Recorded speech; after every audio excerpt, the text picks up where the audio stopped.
Tantrums for every smile. I take my daughter to swimming lessons every week, and yesterday was the time for her to start going underwater. She's been underwater a couple of times already, but both were accidental and had her emerge coughing and crying. Watching a 2-year-old learn and discover the world really is something else. They have this sense that they already know everything.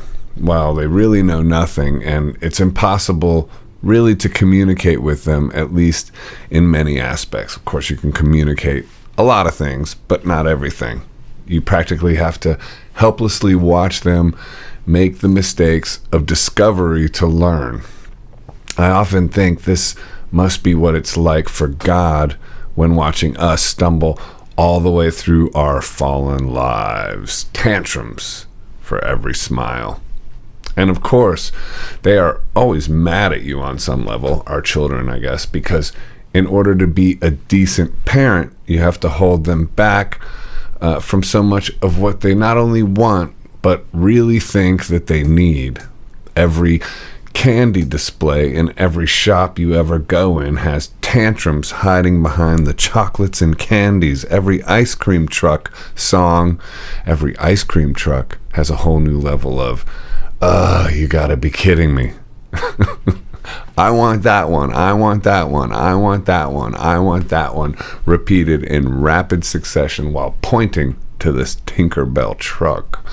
Or else, I want ice cream, I want eye cream, I want eye cream, I want eye cream, along with whines and cries that make it seem a serious issue indeed. And it's not like you never cave on a sunny Saturday afternoon. You want that easy smile and that joy of melted cream on the playground of mercy for your child. You want that for your kid.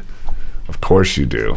That's the stuff of life. Life is hard for us all, even for 2-year-olds. They got to grow, maybe especially for 2-year-olds. They got to grow so much. The energy we pour into them is the greatest investment indeed, but no doubt it is often thankless. And if you're any good at it, sometimes you're the bad guy. This is, I think, like God is with us. How many years have I wandered through life, for instance, totally ungrateful? If I'm honest, most of them.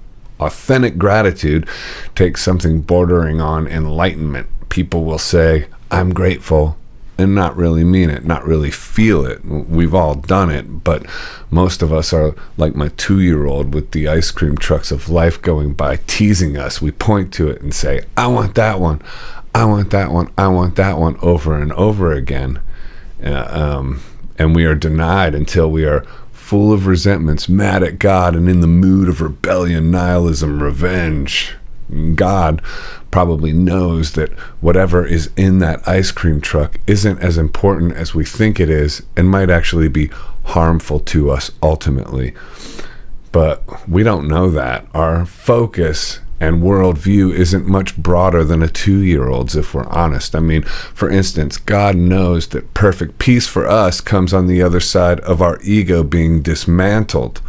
That means whatever humbles us and diverts us from looking for answers from our ego-based selves or thought form identities is actually good, and whatever creates situations where our egos meet failure and limitation in order for us to question its supremacy and humble us into submission to presence or God is actually good, but it's not easy. If we look at God as a loving parent, that means for him to love us isn't him caving in on a Saturday and buying us that ice cream cone. For him to love us is to deny us over and over again until we learn through our tantrums and disillusionment.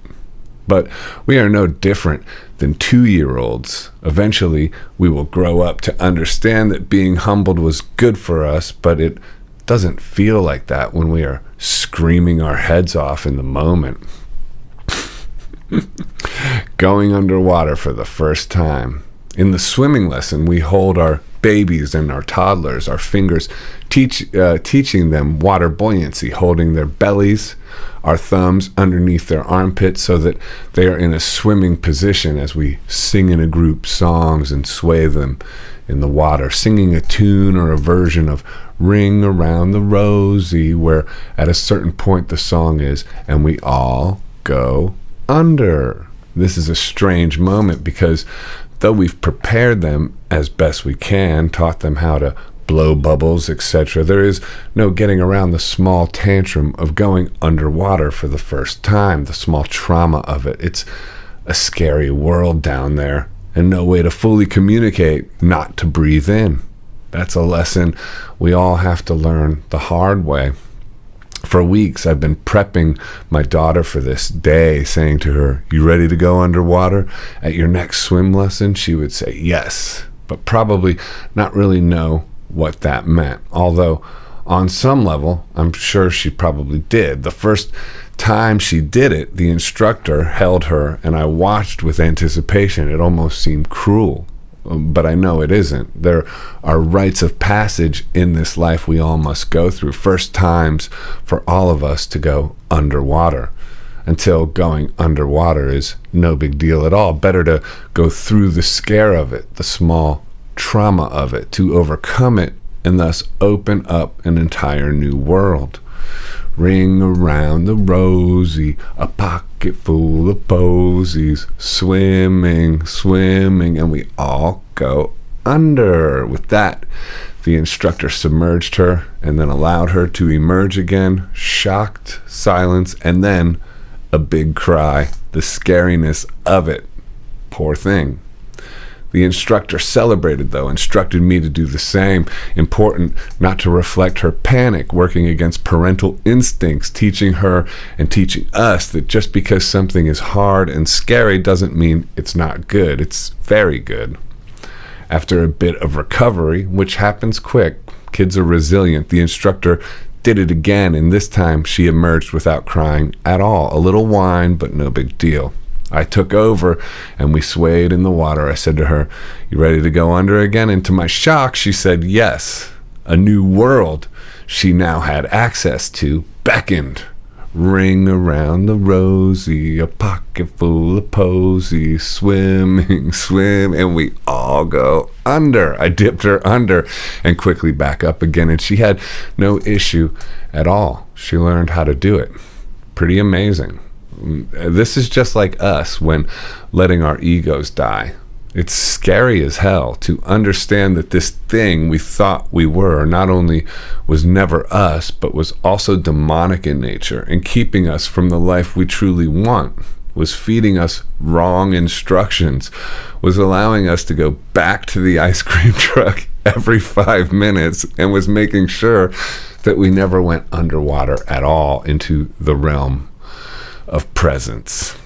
It's good for God to kind of force us under with a little bit of loving cruelty, or a love that seemed cruel but wasn't cruel at all. Blessed are the meek indeed, because if life works it out for you that you never need to go under, and if the ice cream truck is always an option, then you remain stuck in a limited view of the world. God blesses us when we don't get what we want, and when we are forced under, breathing into water, into a coughing tantrum that is fairly painful, but what a worthy trade. For now, we are free to swim deep down, to explore new worlds, to see life below life, where a whole new spiritual ecosystem exists, where we don't measure success by worldly possessions or by who is hanging out with us, but by presence alone. Freedom becomes the only metric that matters, an inner freedom where we are seemingly breathing underwater, swimming in the depths, day in and day out, only coming to the surface for a quick breath as our hunger to explore the infinite becomes insatiable, our thirst for light unquenchable, and that person we were that was terrified to go underwater, a faded memory, like a figment of a dream.